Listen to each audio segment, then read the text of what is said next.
Bonjour à tous, c'est Seb sur R9e art. Aujourd'hui, je vais vous parler de Stravaganza, la reine au casque de fer, un manga en 7 tomes de Akihito Tomy, publié chez Casterman.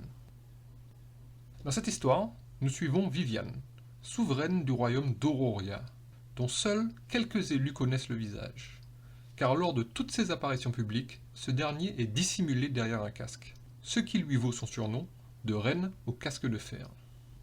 Parfois, pour décompresser et fuir momentanément ses responsabilités de souveraine, Viviane, au fil du temps, a pris l'habitude de retirer son casque et de s'éclipser discrètement du château afin de déambuler à l'extérieur sous le nom de Claria. Mais le temps de l'insouciance prend fin quand Myteria, la capitale du royaume, est attaquée et sa population décimée par une horde de wombats enragés, une sorte de singes géants. Viviane décide d'évacuer la ville et d'aller demander de l'aide aux Sepoyens, un peuple de géants pacifiques. De retour à Myteria avec du renfort, Viviane et ses acolytes y découvrent les cadavres des wombats éparpillés dans la ville. Mais qu'est-ce qui peut bien être à l'origine de leur subit accès de rage et de leur mort? Mais qui peut bien être derrière tout cela? Viviane décide de mener personnellement l'enquête.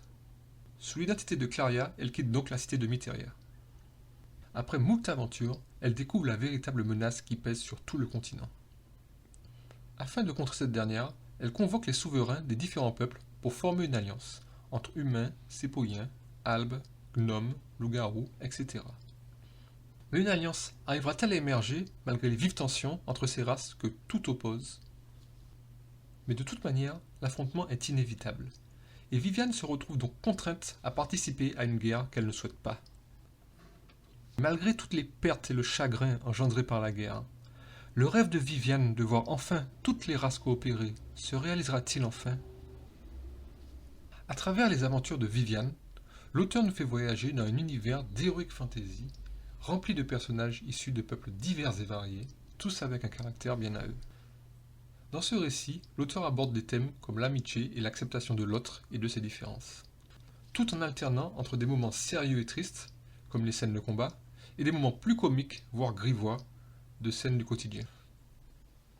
J'ai pris plaisir à suivre les aventures de Viviane à travers les pages des 6 tomes qui composent l'histoire principale. Le 7e tome étant un tome bonus qui sert uniquement à enrichir l'histoire et les personnages. Voilà, merci beaucoup de m'avoir écouté jusqu'au bout. N'hésitez pas à me dire ce que vous en avez pensé en commentaire. Vous pouvez même en discuter entre vous dans le respect de l'opinion de chacun bien sûr. Si vous souhaitez plus de contenu de ce genre, n'hésitez pas à liker et à vous abonner à R9e art, voire même à partager mes vidéos. Merci encore et à la prochaine sur R9e art.